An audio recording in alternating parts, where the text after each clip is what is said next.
भारत और फ्रांस का रिश्ता इतना मजबूत है कि दोनों देश एक दूसरे की हर परिस्थिति में एक दूसरे के साथ खड़े रहते हैं। लेकिन इसके बाद अब ऐसी खबर निकल के आई है जिसको सुनने के बाद आप ये कह सकते हैं कि फ्रांस ही भारत का सच्चा मित्र है या फिर फ्रांस भारत के नक्शे कदम पे चल पड़ा है। दरअसल अमेरिका और रशिया के बीच में काफ़ी समय से खींचतान चली आ रही है, लेकिन भारत की फॉरेन पॉलिसी दोनों के साथ न्यूट्रल रही है और अब फ्रांस भी धीरे धीरे इसी कड़ी में भारत की जैसे फॉरेन पॉलिसी अपनाया जा रहा है। और इस बात की पुष्टि इस बात से होती है कि फ्रांस के राष्ट्रपति इमैनुअल मैक्रोन ने कहा कि रूस पे प्रतिबंध लगा के आप कुछ भी नहीं कर पाएंगे या फिर आपकी पॉलिसी कुछ भी काम नहीं कर रही है। और इसी कड़ी में अब हमें अपने डायलॉग पे ध्यान देने की ज़रूरत है और यूरोपियन यूनियन को अपने स्टैंड को रूस के खिलाफ एक बार फिर से दोहराना चाहिए या फिर उसको रिव्यू करना चाहिए। इसके बाद इमैनुअल मैक्रोन ने प्रेस कॉन्फ्रेंस में बोला तो प्रेस कॉन्फ्रेंस में बैठे एक मीडिया कर्मी ने पूछ लिया कि आप रूस की नीतियों के बारे में क्या कहेंगे।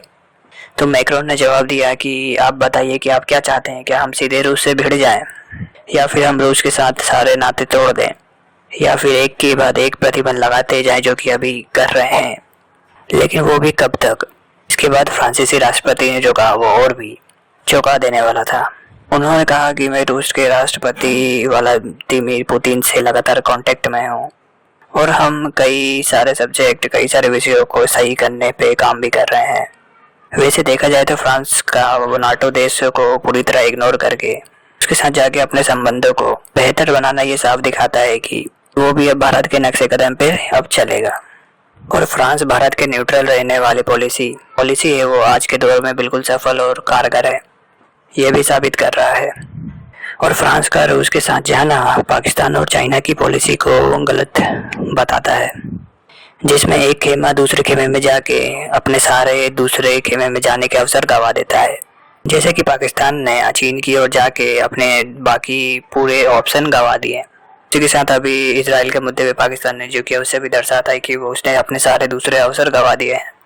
लेकिन इसी के साथ टर्की ने भी अमेरिका को चौंकाते हुए रशिया के साथ सैन्य संबंध बनाए। इसी के साथ अब फ्रांस ने भी रशिया के साथ धीरे धीरे अपने संबंध कायम करने शुरू कर दिए हैं और इसी में वो पूरी तरह से एक तरह से कहे तो जुट चुका है।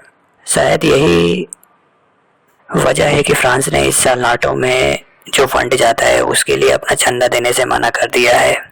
इसका मतलब साफ है कि फ्रांस अपने देश को शक्तिशाली बनाने के लिए रूस के साथ संबंध बढ़ाने में मजबूत करने के लिए जोर दे रहा है। तो दोस्तों बस इस वीडियो में इतना ही। अगर वीडियो अच्छी लगी तो चैनल को सब्सक्राइब कर लीजिएगा, कमेंट कीजिएगा, लाइक कीजिएगा और ज़्यादा से ज़्यादा शेयर कीजिएगा। मिलते हैं अगली वीडियो में। धन्यवाद।